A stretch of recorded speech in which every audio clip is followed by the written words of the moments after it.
Tu consultes ton téléphone une énième fois. Rien. Aucun message de sa part. Pourtant, tu as passé un super moment hier soir. Il était attentif, drôle, présent. Mais ce matin, silence radio. Tu te sens en attente, presque en état de manque. Tu te demandes ce que tu as fait de travers, si tu l'as intéressé ou si tu dois envoyer un texto pour briser la glace. Cette sensation est inconfortable, voire anxieuse. Et si tu pouvais inverser la tendance sans supplier ni mendier de l'attention? Pendant des années, on t'a dit que si un homme ne t'écrit pas, c'est qu'il n'est pas intéressé. Tu as intériorisé ce dogme. Il faut le laisser venir, ne pas montrer trop d'enthousiasme, rester mystérieuse. Mais cette stratégie, en réalité, te laisse passive et souvent frustrée. Tu attends qu'il fasse le premier pas chaque matin et tu te retrouves à compter les heures. Ce n'est pas une question d'intérêt, c'est une question de mécanisme d'investissement. Dans cette vidéo, tu vas comprendre pourquoi certaines femmes reçoivent un bonjour automatique chaque matin, alors que d'autres doivent relancer. Tu vas découvrir le levier psychologique précis qui pousse un homme à t'écrire en premier, spontanément, chaque jour. Et surtout, tu repartiras avec 3 techniques concrètes, appuyées par la science, pour déclencher ce comportement sans manipulation. Tu sauras exactement quoi dire et quoi faire pour qu'il pense à toi dès son réveil. Le piège dans lequel tu tombes probablement, c'est de croire que la communication est une équation de réciprocité mécanique.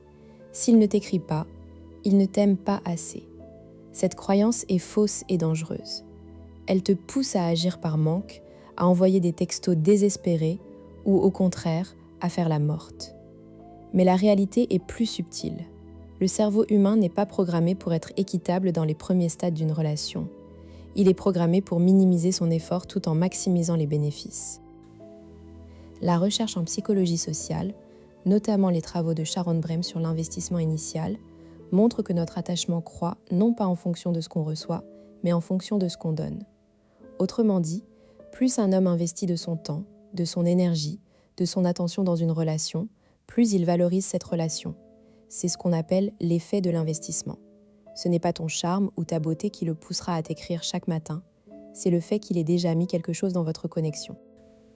Le secret, c'est de créer un investissement précoce et continu. Tu veux qu'il t'écrive chaque jour ? Alors il faut qu'il ait l'impression que chaque message qu'il t'envoie est un investissement personnel.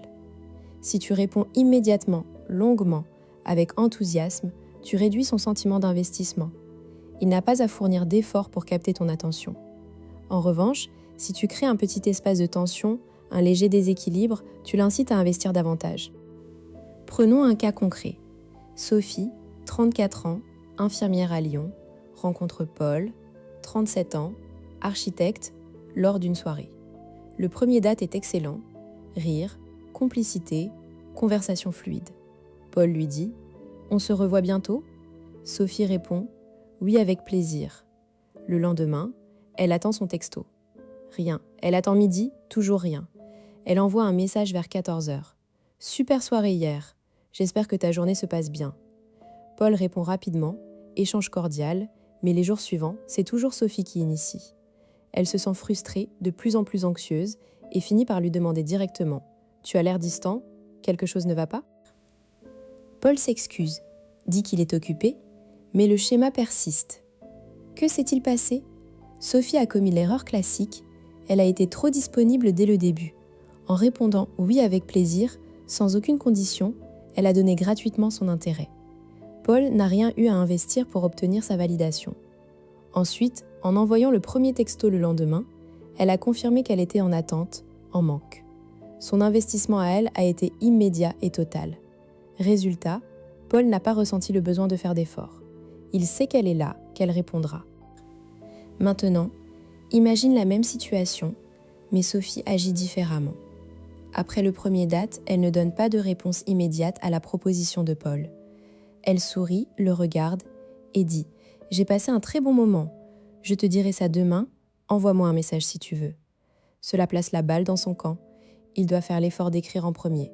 S'il le fait, elle répond chaleureusement, mais ne prolonge pas la conversation indéfiniment.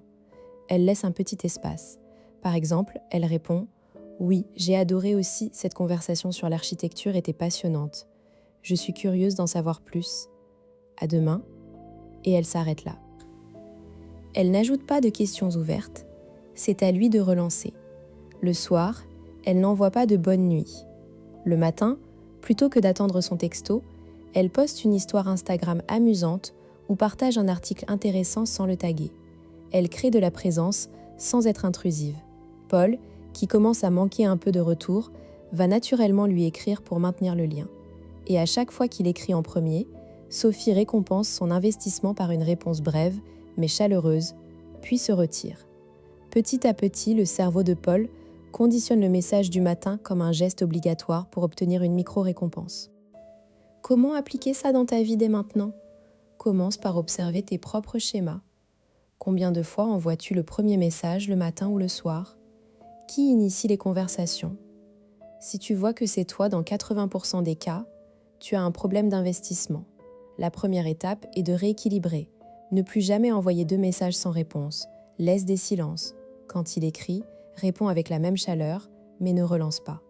Deviens la personne qui conclut la conversation, pas celle qui la prolonge. Si tu ne changes rien, tu restes dans ce schéma où tu te sens dépendante de son attention. L'anxiété monte, tu envoies des textos que tu regrettes, tu interprètes chaque silence comme un désintérêt. Petit à petit, tu perds ta confiance et tu deviens moins attirante à ses yeux. En comprenant le mécanisme d'investissement, tu reprends le contrôle. Tu n'as plus besoin d'attendre ou de supplier. Tu crées un environnement où il a envie de t'écrire parce que chaque message est un petit investissement qui renforce son attachement. Voyons maintenant 3 techniques concrètes pour qu'il t'écrive en premier chaque jour. Technique 1. Laisser une conversation en suspens. Le soir, avant de te coucher, termine l'échange sur une note légère mais ouverte.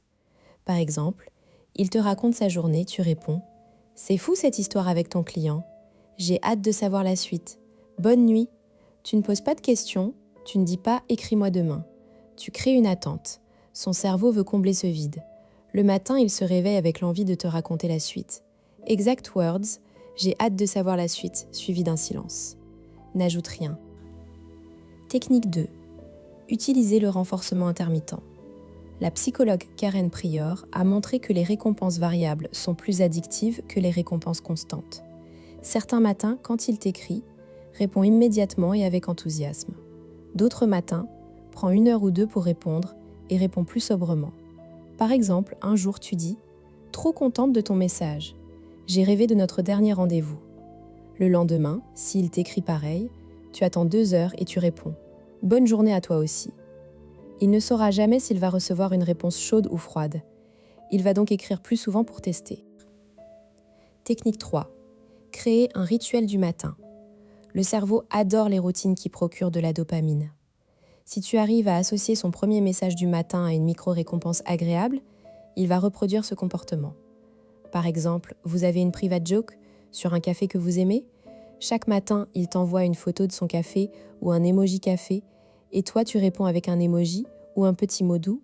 Mais attention, ne fais pas durer le rituel plus de 2-3 minutes. Ensuite, arrête. Tu es occupé, tu as ta vie. Le rituel doit rester un petit moment agréable, pas une conversation interminable. Tu pourrais objecter, mais si je ne réponds pas tout de suite, il va croire que je ne suis pas intéressée. En réalité, c'est l'inverse. Si tu es toujours disponible, tu deviens prévisible et moins précieuse. Un peu de distance crée du désir. Autre objection, ça fait manipulatoire. Non, tu ne forces rien, tu laisses de l'espace pour que son propre investissement grandisse. Tu respectes ton temps et ton énergie. C'est sain. Enfin, et si ça ne marche pas, ça veut dire qu'il ne m'aime pas ? Pas forcément. Certains hommes ont un style de communication différent. Mais si même après avoir créé un bon investissement, il ne fait pas d'effort, alors oui, il n'est pas assez intéressé. Et mieux vaut le savoir tôt. Revenons à Sophie. En appliquant ces techniques, elle a vu Paul lui écrire spontanément chaque matin. Non pas parce qu'elle a joué un rôle, mais parce qu'elle a laissé son investissement se développer naturellement. Leur relation a gagné en équilibre. Sophie se sent désirée, pas en demande. Paul, lui, est fier de ses messages, car ils sont le fruit de son propre effort. L'amour, ce n'est pas un dû, c'est une construction. Et la meilleure construction commence par un investissement mutuel, pas par une attente passive. Alors, prête à reprendre le pouvoir sur ta messagerie ? Laisse un commentaire si tu veux qu'il t'écrive chaque matin et abonne-toi pour ne rien manquer.